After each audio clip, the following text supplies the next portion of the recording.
चलिए हम बात करने जा रहे हैं आज वोल्टेज रेगुलेशन के बारे में। ट्रांसफार्मर के अंदर वोल्टेज रेगुलेशन किस तरीके से देखा जाता है वो हम आज समझने की ट्राई करते हैं। तो सबसे पहले हम वोल्टेज रेगुलेशन को समझते हैं कि ये होता क्या है, उसके बाद हम मैथमेटिकल कैलकुलेशंस की तरफ बढ़ जाएंगे कि अलग अलग पावर फैक्टर पर वोल्टेज रेगुलेशन कैसे डिपेंड करता है। देखिए, वोल्टेज रेगुलेशन किसी भी ट्रांसफार्मर का जो होता है वो उसके लोडिंग पर इफेक्ट करता है। मतलब ट्रांसफार्मर के सेकेंडरी से जो भी लोड जुड़ा हुआ है वो किस पावर फैक्टर पर काम कर रहा है, तो उस पर उसका टर्मिनल वोल्टेज डिपेंड करता है। किसी भी ट्रांसफार्मर का जो टर्मिनल वोल्टेज डिपेंड करता है, ये वाला, ये उसके लोड की कंडीशंस पर डिपेंड करता है, जो भी यहाँ पर लोड लगा होता है। तो यहाँ का लोड अगर मान लीजिए कम पावर फैक्टर का है तो यहाँ से करंट ज़्यादा ड्रॉ करेगा, और यहाँ का लोड अगर मान लीजिए अच्छे पावर फैक्टर का है तो यहाँ से करंट कम ड्रॉ करेगा, कम ड्रॉ में काम चल जाएगा उसका। तो इस लोडिंग पर जो भी इफेक्ट पड़ता है यहाँ के टर्मिनल वोल्टेजेस पर या फिर इस ट्रांसफार्मर के सेकेंडरी साइड पर जो भी इफेक्ट पड़ रहा है उसको हम वोल्टेज रेगुलेशन के तौर पर देख सकते हैं। यहाँ पर देखिए, अगर यहाँ पर मान लीजिए मैं कोई लोड रखता ही नहीं हूँ तो यहाँ का जो वोल्टेज है वो मेरा नो लोड वोल्टेज कहलाएगा। जो भी इस सेकेंडरी का जो वोल्टेज होगा वो यहाँ पर नो लोड वोल्टेज कहलाएगा। लेकिन अगर यहाँ पर मैं फुल लोड कर दूं तो जो भी वोल्टेज होगा वो मेरा फुल लोड होगा, जबकि प्राइमरी का जो भी वोल्टेज होगा वो मेरा कांस्टेंट बना रहेगा। और ये सारी बातें जो भी होगी वो एक कांस्टेंट पावर फैक्टर पर होगी। ये आपको बाद में समझ में आ जाएगी बातें जैसे जैसे हम आगे बढ़ते रहेंगे। तो हम यहाँ पर ये देख सकते हैं कि जो भी वोल्टेज रेगुलेशन है वो किस तरीके से उसकी कैलकुलेशन करी जा सकती है और उसकी एग्जैक्ट डेफिनेशन क्या लिखी जा सकती है। आप उसको अर्थमेटिकल वे में अगर लिखना चाहो तो आप उसको ये लिख सकते हो कि अर्थमेटिकल डिफरेंस होता है ट्रांसफार्मर के नो लोड वोल्टेज का जब उसका I2 जीरो हो, और जब उसका I2 जीरो हो तो उसका नो लोड वोल्टेज आता है, और जब उसका I2 फुल लोड पर होगा तो वो हम पर जो भी फुल रेटेड लोड होगा उन दोनों का जो भी अपने अर्थमेटिकल डिफरेंस आया वही मेरा वोल्टेज रेगुलेशन हो जाएगा। तो देखिए, वोल्टेज रेगुलेशन को किस तरीके से लिख सकते हैं, इसको लिख सकते हैं अपन V2 no load minus V2 full load. इसका भी मैं सर्किट डायग्राम बनाऊंगा, वहां से आपको समझ में आएगा कि V2 full load V2 no load कहाँ से आया।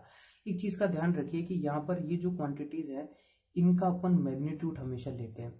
यहाँ पर जो भी वोल्टेज रेगुलेशन के कैलकुलेशन में जो भी आता है वो मैग्नीट्यूड के रूप में काम में आता है। कोई वेक्टर एडिशन वगैरह यहाँ पर काम में नहीं आएगा, यहाँ पर मैग्नीट्यूड काम आएगा। कोई फेजर सेट नहीं करते हम, मैग्नीट्यूड काम में आता है। तो ये तो आपको समझ में आ ही गया कि रेटेड सेकेंडरी टर्मिनल का वोल्टेज है रेटेड लोड पर, नहीं ये रेटेड लोड पर है, ये अपना नो लोड है। ठीक है, ये यहाँ पर इसके सिंबल हो गया। यहाँ तक की बात आपको समझ में आ जानी चाहिए। इसके बाद जब हम पर यूनिट वोल्टेज रेगुलेशन की बात करें फुल लोड पर, तो आप इसको क्या करोगे कि V1 को तो कांस्टेंट रखना ही है। वो तो मैंने आपको बताया कि प्राइमरी का जो है वो तो कांस्टेंट बना रहेगा, इसमें कोई चेंज नहीं होगा। तो यहाँ पर देखिए, आपको जब पर यूनिट वोल्टेज रेगुलेशन की बात करनी है तो नो लोड माइनस V2, ये देखिए आपने करा है पर यूनिट वोल्टेज रेगुलेशन। इसकी जब बात कर रहा हूँ तो यहाँ पर V2 फुल लोड अपॉन में पर यूनिट की बात कर रहे हैं तो V2 फुल लोड से डिवाइड कर देंगे, तो ये अपना पर यूनिट वोल्टेज रेगुलेशन आ जाएगा। और यहाँ पर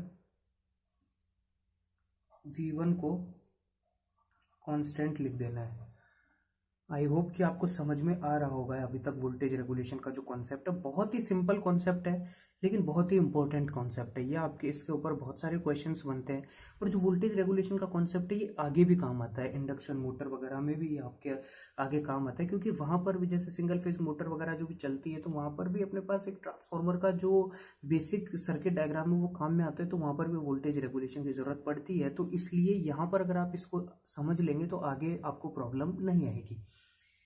तो अगर आपको देखिए परसेंटेज वोल्टेज रेगुलेशन देखना है तो आप इसको इंटू से 100 से इंटू कर सकते हो। यहाँ तक की बातें बहुत ही सिंपल है, ये आपको समझ में आ गई होगी। इसके बाद हम इसका सर्किट डायग्राम बनाते हैं। तो सर्किट डायग्राम वैसा ही है जैसा हम पहले उसमें बनाते थे अपने फुल लोड ट्रांसफार्मर के अंदर बनाया। तो जो सेकेंडरी साइड है उसकी तरफ मैं प्राइमरी साइड को रेफर कर रहा हूं, मतलब primary side is refer to secondary side. इसका डायग्राम पहले मैं बना चुका हूं, एक बार और बना देता हूं। ये आपका सेकेंडरी का रेजिस्टेंस, ये आपका सेकेंडरी का इंडक्टर, ये आपका लोड लगा दिया मैंने, और ये जो प्राइमरी साइड की जो वैल्यूज़ है उनको मैं इधर लेके आ गया।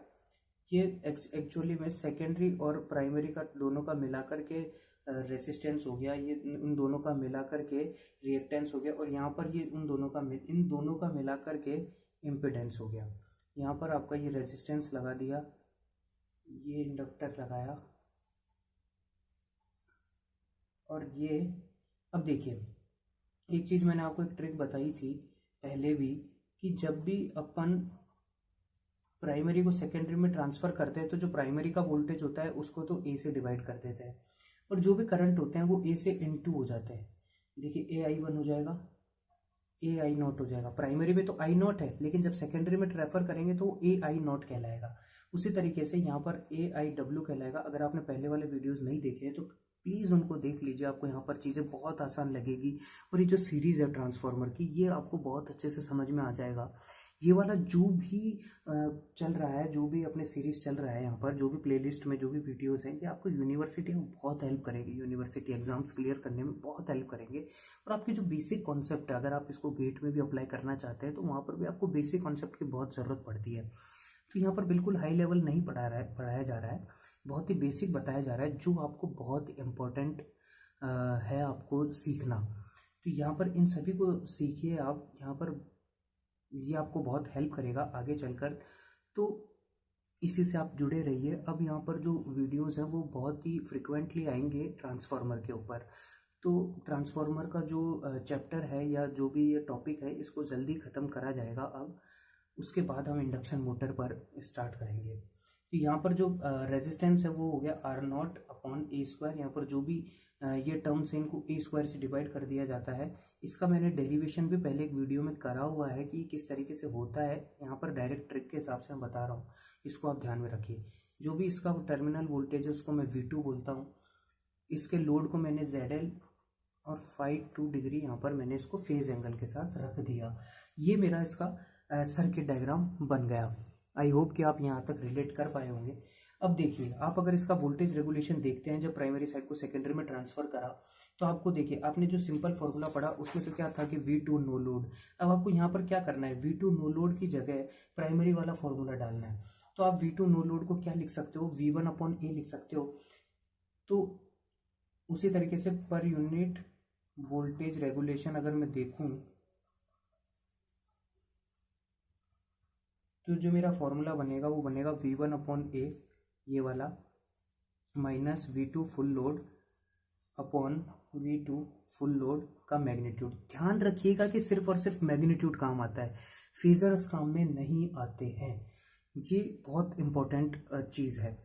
तो यहाँ पर मैंने ये कर लिया। अब मुझे डायरेक्ट इक्वेशन तो पता लगानी है, वो इस सर्किट डायग्राम से मैं पता लगा सकता हूँ। तो यहाँ पर आप एक चीज़ को ध्यान में रखिएगा कि इस सर्किट डायग्राम को आप फिर से देखिए। तो यहाँ पर अगर हम KVL लगाएं तो देखिए, KVL तो हम इस तरीके से लगा सकते हैं। तो देखिए, KVL लगाने के लिए आपको क्या चाहिए होगा, यहाँ पर जो करंट है वो मेरा I2 हो गया। तो KVL लगाने के लिए आपको सबसे पहले तो V1/A is equals to I2 into ZE2, I2 into ZE2, इधर से चलेंगे तो ये आपका V2 आ जाएगा प्लस V2। ये आपकी इक्वेशन 1 बोल देता हूँ मैं। तो ये आपका जो KVL के साथ रिजल्ट आया वो है ये, ठीक है। यहाँ पर मैंने KVL लगाया। अब देखिए, वोल्टेज रेगुलेशन जो है वो पावर फैक्टर पर डिपेंड करता है, लोड की। मैंने आपको पहले बताया कि करंट जो भी ड्रॉ कर रहा है वो पावर फैक्टर पर ही डिपेंड करता है।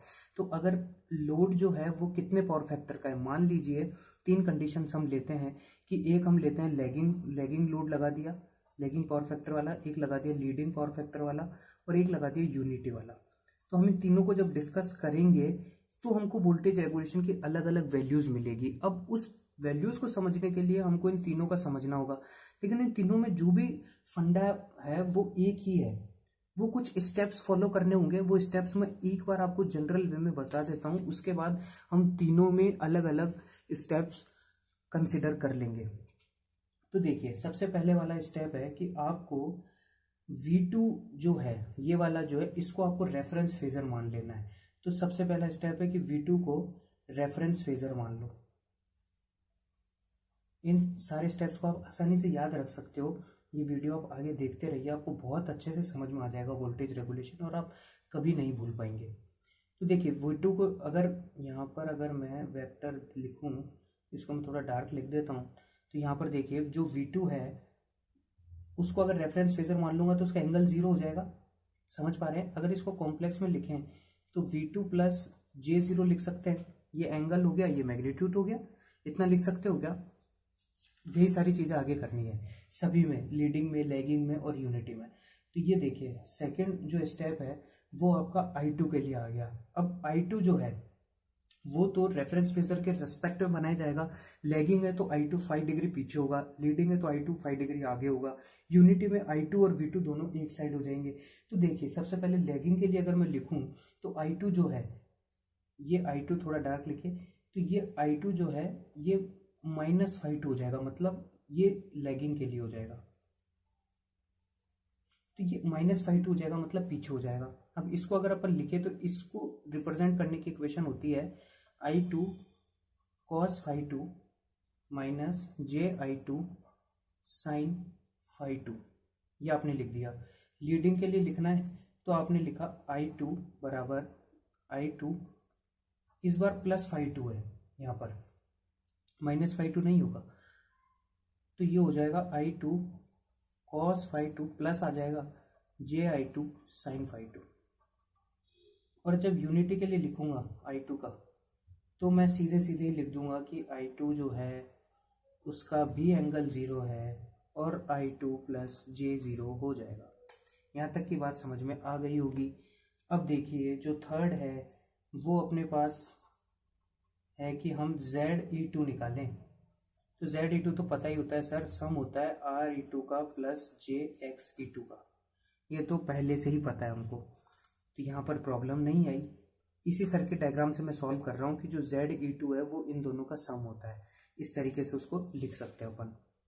और आगे अगर हम बढ़ें तो यहाँ पर हम देख सकते हैं कि जो फोर्थ इक्वेशन है, आप सभी को यहाँ पर दिख रहा होगा, जो फोर्थ इक्वेशन है वो मेरी है V2 नो लोड निकालना है। तो V2 नो लोड को मैंने अभी आपको बताया कि V1/A भी लिख सकता हूँ, और V1/A को मैंने आपको बताया उस KVL इक्वेशन से कि ये क्या होता है V2 0 डिग्री, क्योंकि ये तो रेफरेंस फेजर ले लिया, और यहाँ पर हो जाएगा I2 ZE2। अब ये I2 की वैल्यू अलग अलग जगह पर अलग अलग होगी, अलग अलग पावर फैक्टर पर, और ZE2 की वैल्यू अलग अलग होगी जो हम बाद में लिख सकेंगे।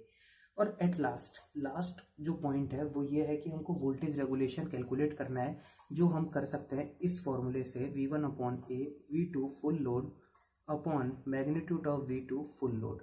इससे आप वोल्टेज रेगुलेशन कैलकुलेट कर सकते हो। ये वाली वैल्यू यहाँ से पुट कर देंगे, ये सारी वैल्यूज हम निकाल चुके हैं पहले ही, तो हम यहाँ पर लिख सकते हैं और हम सारे मैग्नीट्यूड ले सकते हैं इनके।